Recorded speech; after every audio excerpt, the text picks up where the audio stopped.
Mahirap kasi guys yung ano, yung maabutan ka rito, nako. Eh dito pa naman sa Victoria, wala pa naman ng kakilala rito. Eh just in case. Oh, huwag naman sana hanggang sa makauwi kami ng ano, Chilliwack, eh may mangyari siya, nako po. Wala kang ano dito. Tapos napakamahal ng ano rito, guys. Yung mare-record ganun, nako. Mahirap. As much as possible, talagang ano. Pero chinek ko naman 'to eh. Baka siguro na ano lang ako. Siguro iniisip ko lang. Ano pa, under observation. Eh check natin guys. Eh sana walang aberyang nangyari sa atin, diba? Ito, pabalik na ulit tayo dun sa ano, ito sa Butchart Garden. Guys, at syempre ang walang kasawaang Parliament Building, guys. Ito, pupuntaan natin ngayon.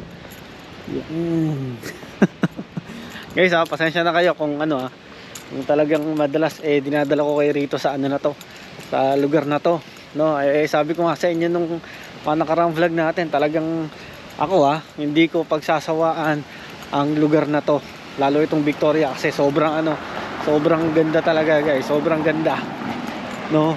Dumi yung feeling na parang wala ka sa Kabiasnan, no? No? Sobrang daming tao lang talaga. At weekend yan, ganda. Daming tao. Yan. Daming tao. Nahanap ko yung natin yung tour natin. Nasaan na kaya sila? Hey guys, at syempre guys, di natin palalagpasin itong harbor na to. Yan. Tapos dun sa taas kanina yung Empress. At nakita na natin yon, no? At baka magsawa na kayo, no? Kaya dito lang muna tayo, guys. Yan yung harbor. Okay, tapos yun dun, yung kay Kabayan, yung yung nag-iisang food cart dito sa Victoria, no? Nandun. Kaso sarado pa yata.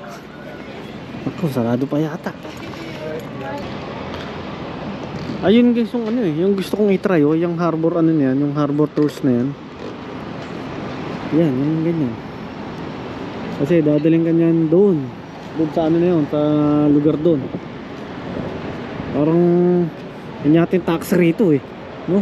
Harbor ferry yan. Next time guys, kapag kasama na natin si Lilo at si Jen, yan, tatry talaga natin yan. Yan water harbor tours and water taxi pala to. Yan yan dito sila magsasakay tapos pupunta doon.